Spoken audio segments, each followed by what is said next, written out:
The Lord is speaking to you today from Psalm 144, verse 1. Praise the Lord, who is my rock. He trains my hands for war and gives my fingers skill for battle. Maybe you're going through some kind of battle. It can be spiritual, physical,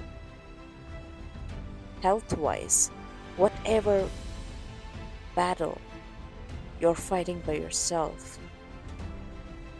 Trust in the Lord.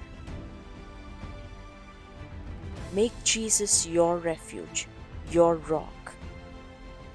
The Lord will guide you. He will strengthen you. He will prepare you for your battle. He will fight your battle and give you victory.